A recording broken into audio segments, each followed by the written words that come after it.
السلام علیکم ورحمت الله وبرکاته ومغفرته. یو محترم شتنه کړې ده چې رسول الله صلی الله علیه و آله و صحبه وسلم مې په خوب ولیدی،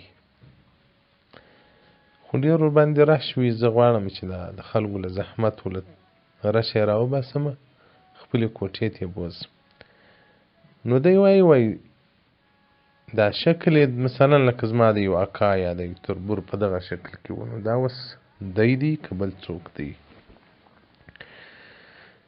محترمه د ابو هريره رضی الله تعالی عنه څخه روایت چې ان رسول الله صلی الله علیه وسلم قال، رسول الله صلی الله علیه وسلم فرمایلی دي من رآني فی المنام، که چا زه په خوب ولیدلم، فقد رآني په تحقیق سره زه ولیدلم، شیطان زما په شکل په صورت کې نس کېدلی.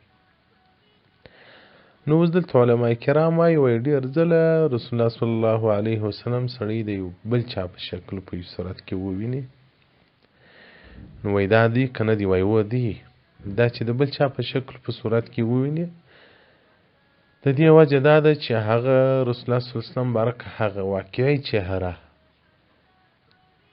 د هغه به موږ تاب نه لرو، شاید لیونیان به سو، لکه زموږ سینې او زموږ تحمل کم دی. نو چې هغه ستا مناسبت ورسره یې په هغه شکل کې یې ځان ښکاره کړي دی. رسول الله صلی الله علیه وسلم بارک په دې کې څه خبره نشته. مرقات جلد 8 صفحه 423 کتاب الرؤیا جلد نمبر 8 رقم د حدیث 4600 دې ته پر وضاحت ورکړی.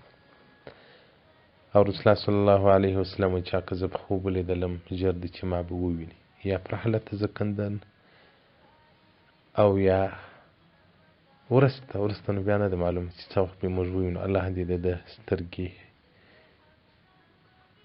زموږ د ژوند انځور او زموږ د ژوند مقصد او مطلوب او زموږ د ژوند مینه وګرځي. والسلام علیکم ورحمت الله وبرکاته.